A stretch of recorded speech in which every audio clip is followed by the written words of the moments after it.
Tapi bisakah dengan keadaan seperti ini kita menyempurnakan lagi demokrasi kita, Mas Umam? Ya, membangun masa depan harus dengan optimisme. Baik. Kita tidak bisa membangun masa depan dengan pesimisme.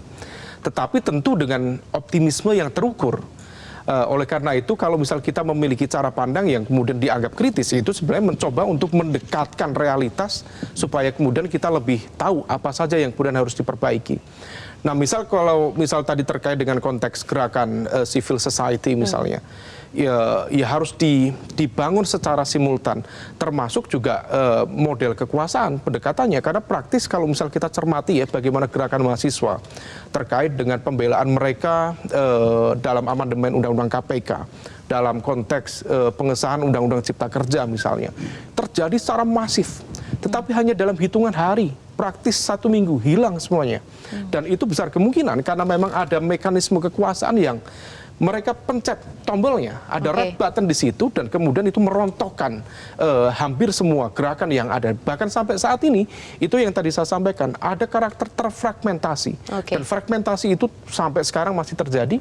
Dan sebuah catatan ya, saya kemarin ketika mencermati bagaimana gerakan kampus, kemudian para guru besar bersuara, tentu sebagai sebuah gerakan moral itu sangat penting dan relevan. Tetapi uniknya, gerakan moral di level itu ternyata disconnect karena itu hanya terlokalisir dalam konteks ekstraparlementer. Hampir tidak terjadi gerakan apapun di intraparlementer. Pertanyaan saya, why? Kenapa ada gap seperti ini? Bukankah kemudian harusnya itu terjadi simbiosis mutualisme di dalam konteks gerakan dan juga narasi kebangsaan? Tetapi rasa-rasanya pragmatisme, oportunisme itu lebih mendominasi. Bagaimana kemudian elit-elit kekuasaan itu mengeksersis kekuasaannya. Nah, oleh karena itu ke depan tetap dibutuhkan masyarakat yang kritis, tetap dibutuhkan kemudian media yang independen, yang netral.